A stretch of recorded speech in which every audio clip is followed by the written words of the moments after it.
Assalamualaikum warahmatullahi wabarakatuh. Perkenalkan, nama saya Intan Putri Apsari dengan NIM 23 10 10 50 38 48. Pada pertemuan kali ini saya ingin menjelaskan tentang nomor pokok wajib pajak atau NPWP dan pengukuhan pengusaha kena pajak atau PKP. Yang pertama, kita akan membahas tentang NPWP. NPWP adalah identitas yang diberikan oleh Direktorat Jenderal Pajak kepada wajib pajak bagi orang pribadi maupun badan usaha. NPWP ini berfungsi sebagai tanda pengenal dalam melaksanakan hak dan kewajiban perpajakan. Dengan adanya NPWP, administrasi perpajakan menjadi lebih tertib dan terorganisir. Selain itu, NPWP juga sering digunakan dalam berbagai keperluan administrasi, seperti pengajuan kredit, pembukaan rekening tertentu, dan kegiatan usaha lainnya. Selanjutnya, kita akan membahas tentang istilah pengusaha kena pajak atau PKP. PKP sendiri adalah pengusaha yang telah dikukuhkan oleh Direktorat Jenderal Pajak sehingga memiliki kewajiban untuk memungut, menyetor, dan melaporkan pajak pertambahan nilai atau PPN, serta pajak penjualan atas barang mewah atau PPNBM. Namun, tidak semua pengusaha wajib menjadi PKP. Pengusaha yang diwajibkan menjadi PKP apabila memiliki omset lebih dari 4,8 miliar dalam 1 tahun. Kemudian, kita akan membahas tentang pendaftaran NPWP.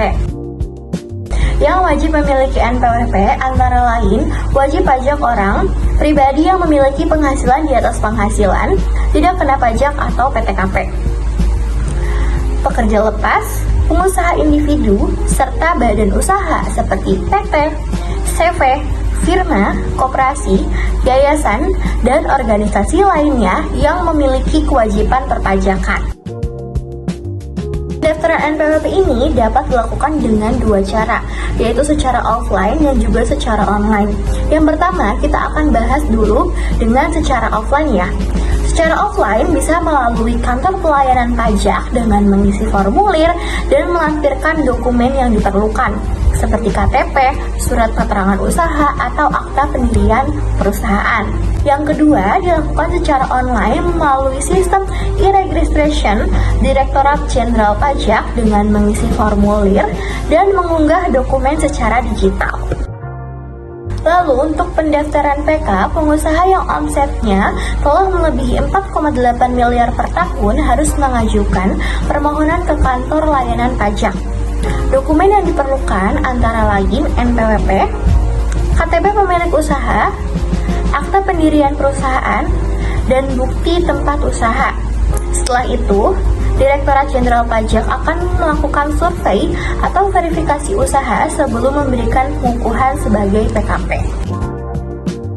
Setelah menjadi PKP, pengusaha memiliki beberapa kewajiban, yaitu memungut PPN atas penjualan barang atau jasa kena pajak, membuat dan melaporkan faktur pajak melalui e-faktur, serta menyetor dan melaporkan PPN setiap bulan melalui SPT masa PPN. Yang terakhir, terdapat prosedur penghapusan NPWP. Penghapusan dapat diajukan apabila wajib pajak meninggal dunia dan tidak ada ahli waris yang melanjutkan usaha, badan usaha dibubarkan atau bangkrut, atau wajib pajak sudah tidak memenuhi syarat sebagai wajib pajak.